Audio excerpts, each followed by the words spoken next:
Hello students, एक धमाकेदार video लेके आ गया हूं आप सबके लिए, जो कि है career opportunities after PCB. MST सीटी पीसीबी की सीटी देके अगर उसमें आपने अच्छा टॉप का परसेंटाइल ले लिया तो आगे लाइफ में आप क्या कर सकते हो वो मैं आपको बताने वाला हूं। मुझे पता है थोड़ा सा लेट वीडियो हो गया है, बट हम जो भी करते हैं प्रॉपर करते हैं। ऐसा वीडियो जो आपको हेल्प करेगा, मतलब पूरी मेहनत लगी है, ऐसा वीडियो जो आपके 10 घंटे बचाने वाला है। इसलिए 10 मिनट टाइम निकाल के इस वीडियो को लास्ट तक देखना। एक बहुत बड़ा गेम चेंजर आपके प्रिपरेशन के अंदर हो सकता है और आपको एक मोटिवेशन, एक डायरेक्शन देने का काम करता है। क्योंकि पढ़ रहे तो लाखों बच्चे होते हैं, बट सिलेक्शन ही क्यों हजारों का है? क्योंकि वो एक राइट डायरेक्शन में आगे बढ़ रहे हैं और उनको वो चीजें मिल रही है जो कि सक्सेसफुल होने के लिए जीवन में चाहिए होती है। आज वीडियो में बात करने वाले तीन मेजर चीजों के अंदर, एक पहला फार्मेसी, दूसरा एग्रीकल्चर और तीसरा नर्सिंग। तो आप तीनों में से कोई भी किसी भी एग्जाम की प्रिपरेशन कर रहे हो या फिर आगे चल के आप उसमें करियर बनाना चाहते हो तो आपके लिए ये वीडियो है। आप यहां पर नीचे टाइमलाइंस दिए गए तो डायरेक्टली आप एग्रीकल्चर से या फार्मेसी पे या फिर आप नर्सिंग पे जा सकते हो। बट मेरी एक रिक्वेस्ट रहेगी कि वीडियो को शुरुआत से लेकर लास्ट तक पूरा देख लो। करना आपको जो भी है, लेकिन देखने के लिए पैसे नहीं लगते, पूरा देख लीजिए क्योंकि इंफॉर्मेशन ही उतनी अच्छे तरीके से हमने इसमें प्रोवाइड की है। जैसे कि आपको मैं शुरुआत में बता दूं, देखो मतलब जो हर एक चीज है जो ना मैंने हाथ से अपने खुद से प्रॉपरली बनाई है, सजाई है, तब जाके मैंने ये वीडियो आपके लिए बनाया है, लाया है। अब यहां पर सिंपली पीसीबी स्टूडेंट्स, ठीक है, क्या क्या कर सकते हैं? तीन मेजर अपॉर्चुनिटीज है आपके लिए। उसके पहले मैं आपको बता दूं, हमने एमएसटी सीटी का जो क्रैश कोर्स है हमारे बायो स्टडी ऐप पर लॉन्च कर दिया है। अब देखो, मैं आपको एक चीज बोल रहा हूं, मैं आपको बेचने नहीं आ रहा, मैं बेचने नहीं आया। मैं आपको यह बताने वाला हूं कि अभी कोई स्टूडेंट्स ऐसे हैं जो कंफ्यूज है, सर हम क्रैश कोर्स ले या ना ले। अब फ्री में होता तो हजारों बच्चे आ जाते, अब पेड है तो बच्चों को लगता है कि हम इसको ले या ना ले। लेकिन मैं आपको बोलना चाहूंगा, सिर्फ आपके 900 रुपए, ठीक है, क्रैश कोर्स प्रो प्लस की प्राइस 900 है, इसकी 800 रुपए है। तो यहां पर उतने 900-800 रुपए से आप ना ही अमीर और ना ही गरीब बनोगे। लेकिन एक चीज समझिए, जो चीजें आपको सीखने को मिलेगी उसके अंदर, वो डेफिनेटली आपका टॉप के कॉलेज में सिलेक्शन का परसेंटेज जो है वो बढ़ा सकती है, ये चीज समझिए। और हम सोचते हैं ना अच्छी चीजों के बारे में, आप सोचिए मत।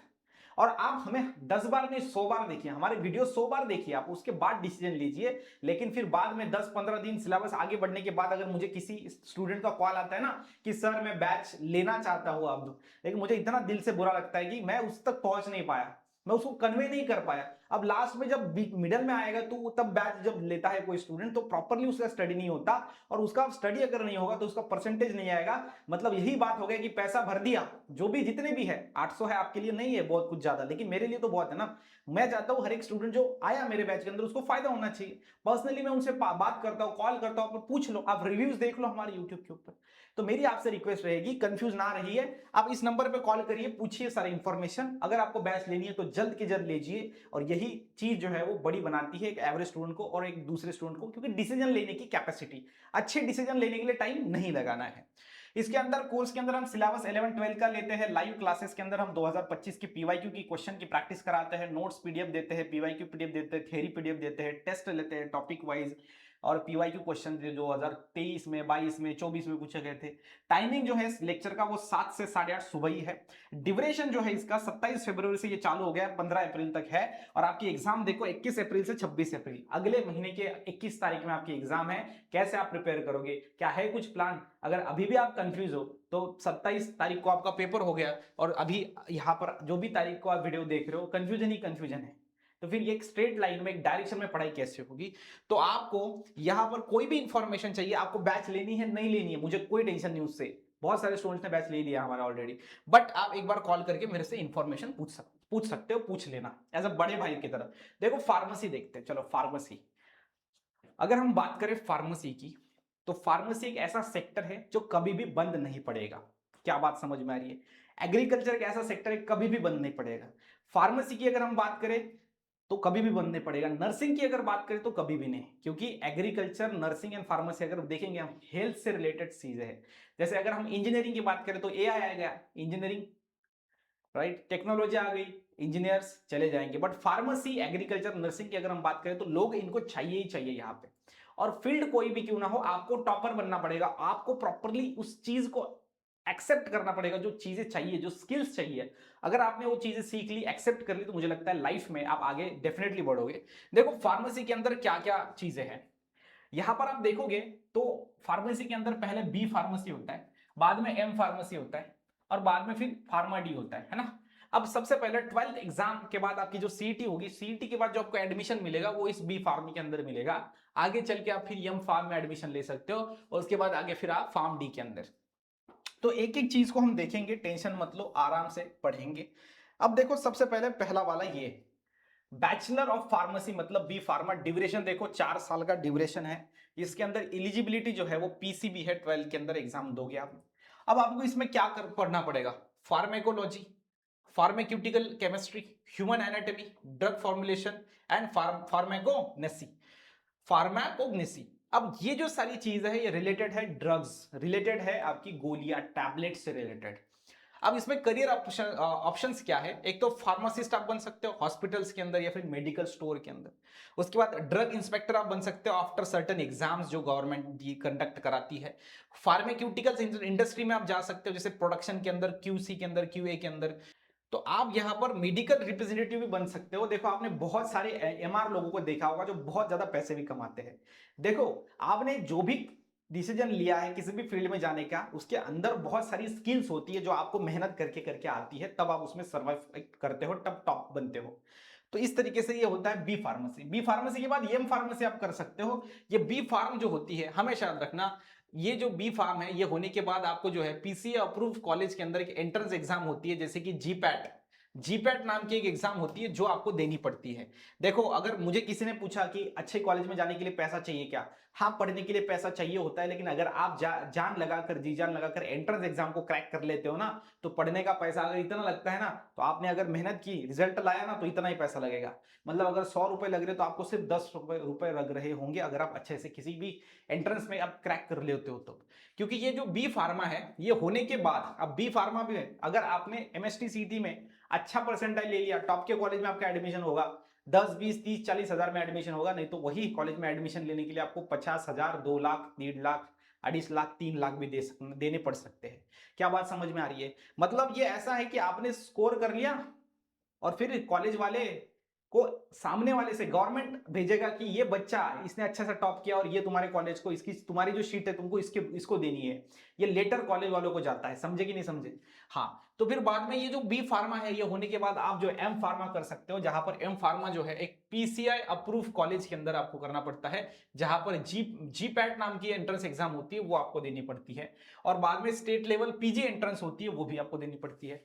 तो ये एग्जाम देने के बाद आप अच्छे कॉलेज में जाते हो, वहां पे फीस भी बहुत कम होता है, अपॉर्चुनिटीज भी बहुत ज्यादा होता है, स्टाइपेंड भी होता है, सारी चीजें होती है। मैं आपको वही बोलना चाहता हूं, रात दिन पढ़ो, रात दिन मेहनत करो, फिर पैसे की चिंता मत करो, बाकी अपने आप हो जाएगा, ये मैं बोलना चाहूंगा आपको। अब यहां पर देखो ड्यूरेशन इसका 2 साल है, ठीक है। स्पेशलाइजेशन इन एम फार्म होगा, career option after M pharm. M pharm करने के बाद क्या कर सकते हो आप, फार्माक्यूटिकल कंपनीज में जॉब ले सकते हो, रिसर्च एंड डेवलपमेंट डिपार्टमेंट्स के अंदर, क्वालिटी अश्योरेंस, क्वालिटी कंट्रोल के अंदर, गवर्नमेंट जॉब्स देखो, drugs inspector, right, government analyst, regulatory affair officer बन सकते हो आप, असिस्टेंट प्रोफेसर, ठीक है। उसके बाद लेक्चरर इन फार्मेसी कॉलेज, और आप जो है पीएचडी भी आगे आगे कर सकते हो ये एम फार्म करने के बाद। अब फार्मेसी करने के बाद कौन से गवर्नमेंट अपॉर्चुनिटीज है वो भी हम देखेंगे, टेंशन नहीं लेना है। अब देखो तीसरा वाला फार्म डी, मतलब इसके बाद भी आप फार्म डी कर सकते हो, जैसे कि डॉक्टर ऑफ फार्मेसी से कहते हैं, 6 साल का ड्यूरेशन है, 5 एकेडमिक्स प्लस 1 इंटर्नशिप का साल होता है। अब क्लिनिकल एंड हॉस्पिटल फार्मेसी इसका फोकस है मेन, और क्लिनिकल फार्मासिस्ट आप बन सकते हो, हॉस्पिटल फार्मासिस्ट, फार्माको विजिलेंस। उसके बाद एब्रॉड अपॉर्चुनिटीज भी आपके पास होगी, करियर अपॉर्चुनिटीज।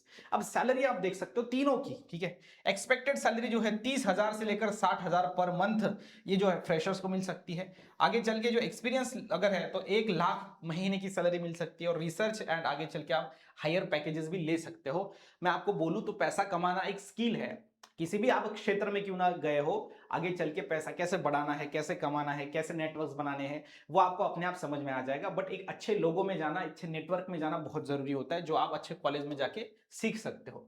अब देखो फार्मेसी करने के बाद गवर्नमेंट अपॉर्चुनिटीज कौन कौन सी है, गवर्नमेंट एग्जाम्स कौन कौन सी है, इसके पहले वाले स्लाइड पे मैंने बताया है, लेकिन फिर भी थोड़ा और डिटेल में मैं आपको बताना चाहूंगा।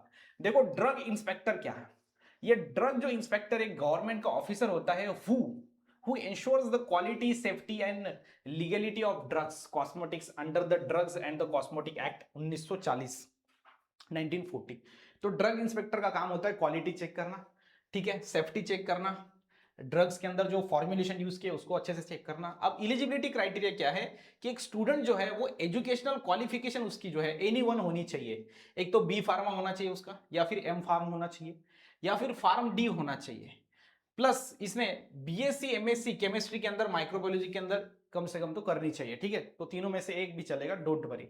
आगे चल के इसकी जो जनरली एज लिमिट है 21 से 38 साल तक आप यहां पर इस एग्जाम को दे सकते हो।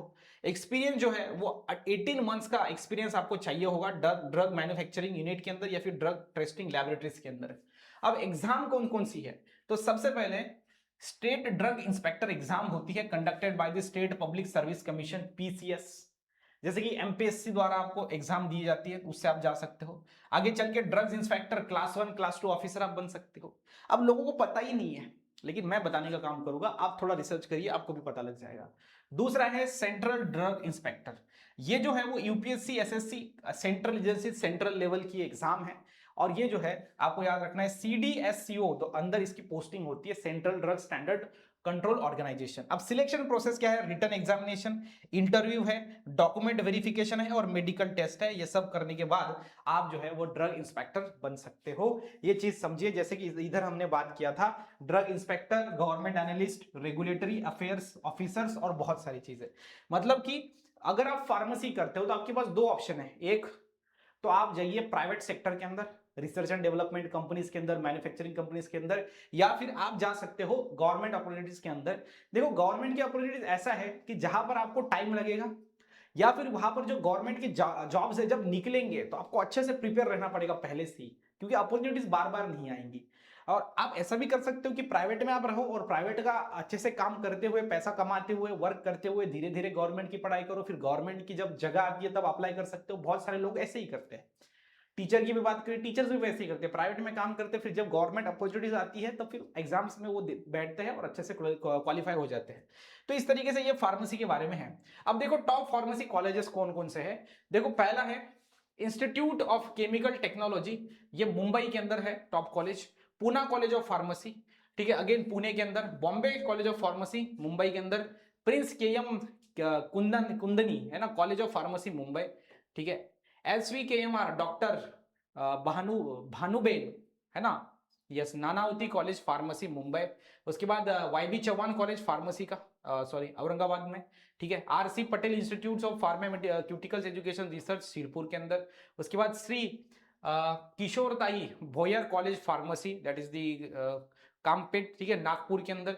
उसके बाद यहाँ पर हम बात करें तो Sanjivani college of pharmaceutical education and research Kopargaon. और उसके बाद Bharati education Vidyapeeth college and pharmacy जो है कोल्हापुर के अंदर है। तो अगर हम बात करें कितना परसेंटाइल चाहिए होता है, हमेशा याद रखना जो टॉप का कॉलेज है उसमें आप लगभग 99 से लेकर 98 तक, मतलब 98 to 99 परसेंटाइल चाहिए होता है। आगे चलोगे आप तो जैसे अगर हम बात करें थोड़ा थोड़ा परसेंटाइल कम होता जाता है, जैसे 97 है, 96 है, ठीक है, 95 है, किसी कॉलेज में 80 तक चलता है, 82 है, 83 है। तो अगर मैं आपको एक बोलना चाहूंगा, अगर आपको टॉप के कॉलेज में पहुंचना है तो 99 परसेंटाइल का ही आप जो है यहां पर टारगेट रखिए। 99 परसेंटाइल मुझे कैसे मिलेगा, ठीक है, क्या बात समझ में आ रही है, तब आपको अच्छे कॉलेज में आ जाने की संभावना आपके बढ़ जाएंगे। बाकी ये जो परसेंटाइल है जो लगता है इसका आगे पीछे हो सकता है, कम ज्यादा होता है, अलग अलग वेबसाइट पे अलग अलग डेटा है इसका। बट मैं चाहता हूं आप जो है एक टॉप का कॉलेज लेने के लिए टॉप का परसेंटाइल ढूंढो, वो है 99% है। 99 परसेंटाइल अगर आपने ले लिया तो ऐसा कोई भी कॉलेज नहीं है जिसके अंदर आपका नंबर नहीं लग पाएगा, ठीक है। ये बात चीजें अच्छे से समझ ली है आपने। अब देखो नर्सिंग की हम बात करते हैं थोड़ा सा, अभी जो स्टूडेंट्स नर्सिंग करना चाहते हैं after PCB, right, after physics chemistry biology in CET, nursing के अंदर क्या है। अब देखो मैं आपको बताता हूं नर्सिंग के अंदर, अब बहुत सारे स्टूडेंट्स देखो नर्सिंग के अंदर जो MHT CET एग्जाम है ये आप नहीं दे सकते। इसके लिए MH नर्सिंग नाम का एक अलग सा एग्जामिनेशन होता है, अलग टेस्ट होती है, वहां से एडमिशन आपको मिलता है। क्या बात समझ में आ रही है। हाँ, अब ये जो एग्जाम है वो आपको समझना है कब करनी है, वो चीज थोड़ा सा आप समझिए। जैसे जनवरी से लेकर फरवरी में इसका जो फॉर्म फिलिंग है वो चालू होता है, तो जिन्होंने फॉर्म भरा है वही इस एग्जाम को दे सकते हैं, जिन्होंने नहीं भरा वो नहीं दे सकते। जो एग्जाम का शेड्यूल है वो मई एग्जाम के अंदर आपका, मई मंथ के अंदर आपका जो है एग्जाम होगा। अब सब्जेक्ट की बात करें तो इसमें फिजिक्स है, केमिस्ट्री है, बायोलॉजी है, सिर्फ दो सब्जेक्ट यहाँ पर अलग है, एक है नर्सिंग का एप्टीट्यूड और आपका इंग्लिश, बस खत्म बात। बाकी आप देख सकते हो फिजिक्स के जो टोटल नंबर ऑफ एमसीक्यूज है वो 20 आएंगे, केमिस्ट्री के 20 आएंगे, बायो के 20 आएंगे, इंग्लिश के 20 आएंगे और नर्सिंग एप्टीट्यूड के 20 आएंगे। टोटल जो है 100 क्वेश्चन होंगे और हर एक क्वेश्चन को 1 मार्क, यहाँ पर 100 मार्क का आपका पेपर होगा। क्या बात समझ में आ रही है? यस। तो एमएच नर्सिंग सीईटी एक अलग सीईटी है जो कि ये नॉर्मल सीईटी से अलग है। तो ये 4 साल का एक प्रोफेशनल डिग्री जो है प्रोग्राम है, डिग्री आपको दी जाती है 4 साल का है। और यहाँ पर रजिस्टर्ड नर्स जो है वो आप बनोगे, एक स्ट्रॉन्ग क्लिनिकल हॉस्पिटल्स के अंदर कम्युनिटी हेल्थ स्किल्स जो है आपकी बढ़ेगी। एलिजिबिलिटी एमएच बोर्ड और एचएससी स्टूडेंट्स आप होने चाहिए, महाराष्ट्र बोर्ड के होने चाहिए, subject PCB physics chemistry bio plus English होना चाहिए, मिनिमम मार्क्स जनरल 45% आपको रहने चाहिए इन पीसीबी। एससी एसटी ओबीसी अगर रहा तो सिर्फ 40% मार्क्स चलेगा पीसीबी के अंदर, ग्रुपिंग क्राइटेरिया जिसको कहा जाता है। एज मिनिमम 17 होनी चाहिए और यहाँ पर और before 31 December of admission year आपका होना चाहिए। अब एंट्रेंस एग्जाम्स जो है इंपॉर्टेंट क्या है, ठीक है बताओ। Candidate conducted by Maharashtra cell द्वारा, mandatory for the government and private colleges के लिए ये बहुत इंपॉर्टेंट है, इसके बिना आप एडमिशन नहीं ले सकते, ठीक है। उसके बाद एग्जाम सब्जेक्ट के अंदर ये आपने समझ लिया अभी आपके एग्जाम सब्जेक्ट कौन कौन से हैं। ड्यूरेशन इसका 4 साल है। एग्जाम कब होती है इसका, जब एग्जाम के अंदर फॉर्म कब भरा जाता है, जनवरी के अंदर, और एग्जाम होती है आपकी मई के अंदर मोस्टली, ठीक है। अब देखो इधर इसमें 11th का सिलेबस कौन सा है, आप देख सकते हो यहाँ पर फिजिकल वर्ल्ड यूनिट मेजरमेंट्स और यहाँ पर 11th का सिलेबस। क्लास 12 का सिलेबस फिजिक्स का कौन सा है, इलेक्ट्रोस्टैटिक से लेकर सेमीकंडक्टर इलेक्ट्रॉनिक्स तक। केमिस्ट्री के अंदर बात करें सम बेसिक केमिस्ट्री ऑफ का मतलब some concept basic concept of chemistry से लेकर जो है आपको हाइड्रोकार्बन तक क्लास 11th, और क्लास 12 की बात करें तो सॉलिड स्टेट से लेकर everyday chemistry in everyday life तक आपको केमिस्ट्री का सिलेबस है। बायोलॉजी की बात करें तो diversity in living organism, world structural organization in animals and plants, cell structure and function, plant physiology and human physiology से लेकर आपको reproduction genetics and evolution biology and human welfare biotechnology its application, यहाँ तक आपको पूरा देखने को मिलेगा क्लास 12 का सिलेबस। और अगर हम इंग्लिश की बात करें तो इसके अंदर reading comprehension, vocabulary, synonyms, antonyms, sentence correction, tense preparation, preposition, active and passive voice, उसके बाद डायरेक्ट इनडायरेक्ट स्पीच, उसके बाद idioms and the phrases, these are the syllabus for the English. तो इंग्लिश, बायोलॉजी, केमिस्ट्री, फिजिक्स। अब बचा क्या है, एक नर्सिंग एप्टीट्यूड। तो नर्सिंग एप्टीट्यूड में याद रखिए important dates and events, fundamental of nursing, discoveries, vacancies, ठीक है, वैक्सीन्स, उसके बाद vitamin deficiency, body system, specialized doctors, right, endocrine glands and the hormones, common drugs and treatment से लेकर पूरा लास्ट में basic safety and pharma precautions in the nursing. क्या बात समझ में आ रही है? यस। तो यहां तक पूरा जो सिलेबस है वो आपको नर्सिंग का एप्टीट्यूड का देखने को मिल रहा है, ये पूरा का पूरा सिलेबस, ठीक है। तो physics chemistry maths, physics chemistry biology English और नर्सिंग एप्टीट्यूड ये है। तो आपको गवर्नमेंट अपॉर्चुनिटीज कौन कौन से हैं जो आफ्टर नर्सिंग आप कर सकते हो वो मैं भी आपको बताऊंगा, और साथ ही साथ ये भी बोलना चाहूंगा कि आपको सबसे इंपॉर्टेंट क्या करना है, आप जाइए फ्लिपकार्ट पे और सर्च करिए बीएससी नर्सिंग, एमएससी सीटी बीएससी नर्सिंग का एक परफेक्ट बुक आपके पास होना चाहिए जिसके अंदर प्रॉपर सिलेबस हो, प्रॉपर एमसीक्यूज हो और जहां से आप अच्छे से सॉल्व कर पाओ, राइट। क्योंकि वो होना बहुत जरूरी है आपके लिए, क्योंकि जैसे कैसा है कि पहले जो है ना आपका पीसीबी का ही सीईटी था बट थोड़ा अलग अब कर दिया गया है। अब एमएच सीईटी के लिए नर्सिंग सीईटी अलग कर दी गई है जो कि नहीं होना चाहिए था, पीसीबी के थ्रू ही एडमिशन मिलना चाहिए था बट उन्होंने अलग कर दिया है। अब जिससे क्या होता है बच्चा कंफ्यूज हो जाता है क्योंकि स्पेशल नर्सिंग की बैच थोड़ी कम है, लोग नहीं लेते हैं लेकिन उतने अच्छे तरीके से नहीं लेते। जैसे हमारा है तो हमारा पीसीबी की तरफ हम फोकस कर रहे हैं जिसके कारण वो दिक्कत आती है, बट आपको थोड़ा सा एडजस्ट करना पड़ेगा और आपको अपने हिसाब से खुद ही रिसर्च करके थोड़ा सा काम करना पड़ेगा। बाकी मैंने आपके लिए थोड़ा रिसर्च कराई है। यहाँ पर आप देख सकते हो नर्सिंग ऑफिसर की अगर हम बात करें तो जॉब रोल जो है, रिक्वायरमेंट बॉडी जो है वो डिपार्टमेंट देखो, all India institute of medical science, minimum qualification BSc nursing, post basic right BSc nursing, GNM plus 2 साल का एक्सपीरियंस चाहिए, ठीक है। एनओआर सीईटी ये एग्जाम होती है जो आपको देनी पड़ती है और जॉब जो है इसका सेंट्रल गवर्नमेंट में जॉब मिलती है। क्या बात समझ में आ रही है? Yes. Nursing officer, staff nurse, nursing superintendent, ठीक है। उसके बाद nursing officer, then military nursing officer, community health officer CHO जिसको कहते हैं, public health nurse PHN, nursing officer, उसके बाद आप पैरामिलिट्री के अंदर और स्टाफ नर्स जो है, इतने सारे डिपार्टमेंट्स है। इसकी मिनिमम क्वालिफिकेशन आप देख सकते हो, मैक्सिमम बीएससी नर्सिंग के ही मिनिमम क्वालिफिकेशन है, मतलब बीएससी नर्सिंग करने के बाद गवर्नमेंट अपॉर्चुनिटीज में भी आप जा सकते हो। उसके बाद एग्जाम जो है ये आप देख सकते हो, रिक्वायरमेंट जो है फॉर रिक्रूटमेंट, एंड जो जॉब टाइप है वो भी आप देख सकते हो कि डिफेंस सेक्टर के अंदर state government, central government, state government, ये आप देखो, है ना। प्रॉपर्ली सारी चीजों को एनालिसिस करो और हर एक एग्जाम को थोड़ा और डिटेल में रिसर्च करो और यूट्यूब पे जाओ, इंफॉर्मेशन निकालो। देखो आपको ही मेहनत करनी पड़ेगी ज्यादातर, ये चीज समझिए, खुद को ज्यादातर मेहनत करनी पड़ती है जो भी आपको करना है वो लाइफ में, ठीक है। चलो आगे चल के इसके टॉप की अगर हम नर्सिंग कॉलेज की बात करें इन महाराष्ट्र, बीएससी या फिर एमएससी नर्सिंग के लिए, तो आर्म फोर्स मेडिकल कॉलेज जो है पुणे के अंदर है, गवर्नमेंट एफिलिएटेड जो है Maharashtra university health science, MUH, yes. BSc nursing जो है पुणे के अंदर है। उसके बाद दूसरा college of nursing SRJJ group जो कि मुंबई के अंदर है। उसके बाद तीसरा जो है training college and nursing BJ medical college Pune. उसके बाद college of nursing government medical hospital Aurangabad, college of nursing government medical college Nagpur, Bharati Vidyapeeth college of nursing Pune. उसके बाद Bharati Vidyapeeth college of nursing Navi Mumbai, Bharati Vidyapeeth college of nursing Sangli, DY Patil nursing college Pune Pimpri Chinchwad के अंदर है, D Y Patil college जो है वो कोल्हापुर के अंदर भी है, सिम्बोसिस कॉलेज जो है नर्सिंग पुणे के अंदर है। उसके बाद KG Somaiya college of nursing Mumbai. उसके बाद Terna college of nursing Navi Mumbai, और बस Krishna institute of nursing science that is Karad.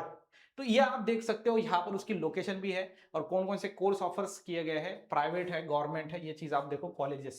तो ये टॉप के कॉलेज है। और मैं आपको एक ही चीज बोलना चाहूंगा, आप बोलोगे सर कितना परसेंटाइल चाहिए इधर जाने के लिए, तो 99 परसेंटाइल ये आपका टारगेट होना चाहिए। 99 परसेंटाइल अगर मिल गए तो समझ लो अच्छे टॉप के कॉलेज में एडमिशन हो जाएगा। अच्छे टॉप के कॉलेज में अगर एडमिशन हो गया तो फीस भी ज्यादा नहीं लेंगी, फीस ज्यादा नहीं लगी तो आपको जो है फीस का छोड़ दो, लेकिन जो एनवायरनमेंट में आप जाओगे वहां पे जो लोग होंगे वो आपको अच्छे से गाइड कर पाएंगे, वहां पे टीचर्स अच्छे से होंगे, वहां पे फैसिलिटीज अच्छे से होंगे, वहां पे नेटवर्क अच्छे से होगा और वहां पर सक्सेसफुल होने के करियर अपॉर्चुनिटीज बहुत ज्यादा आपके लिए खुल जाएंगे। उस हिसाब से वो सारी चीजें जो है वो आपको एक टॉप के कॉलेज में मिलती है, आपको उसके लिए तैयार रहना है, ठीक है।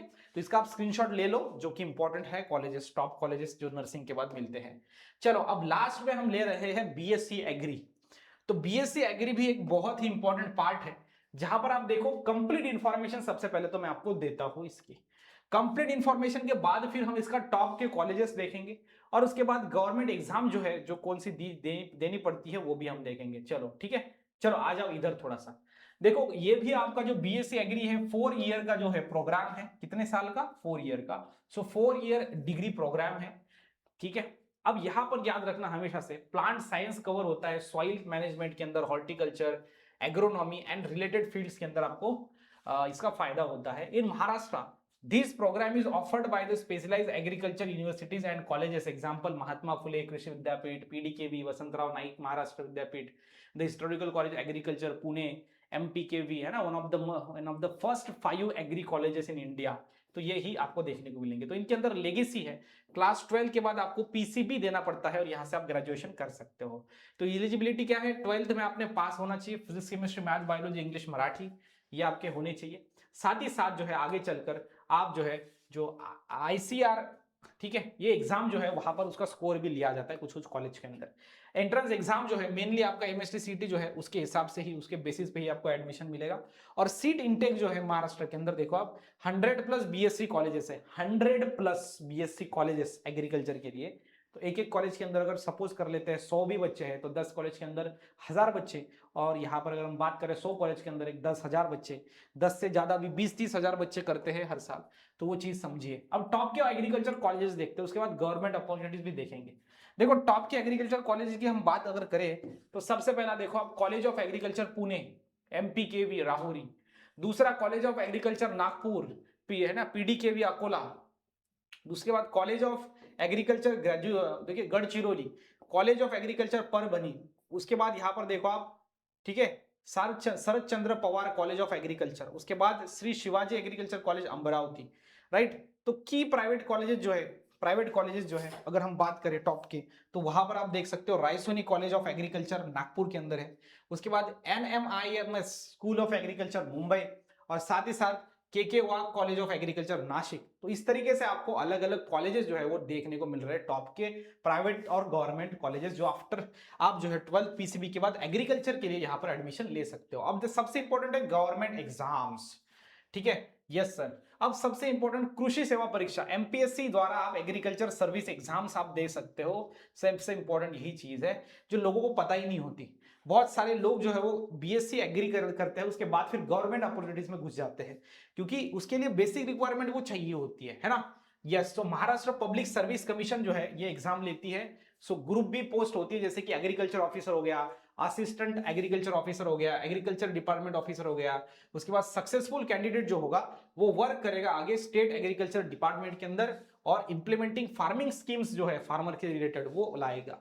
उसके बाद महाराष्ट्र कृषि सेवक भर्ती होती है, जिसमें एग्रीकल्चर डिपार्टमेंट जो है यहाँ पर कृषि सेवक भर्ती लेता है। वाई और return examination, eligibility and diploma और डिग्री एग्रीकल्चर के बेसिस पे एडमिशन होता है कृषि सेवक का, तो वहां पर भी बीएससी एग्रीकल्चर चाहिए होता है। एग्रीकल्चर फील्ड ऑफिसर एक बैंकिंग के हिसाब से आईबीपीएस जो है वो एग्जाम लेता है, और वहां पर आप जो है एग्री फील्ड ऑफिसर एग्जाम जो है वो नेशनलाइज बैंक के अंदर agri graduate works as a rural development officers काम करते हैं बैंक के अंदर भी, तो बैंकिंग के अंदर भी एज एग्रीकल्चर के अंदर पढ़ के आप जा सकते हो। तो अपॉर्चुनिटीज बहुत सारी होती है, लेकिन आपको पता होना चाहिए पहली चीज तो।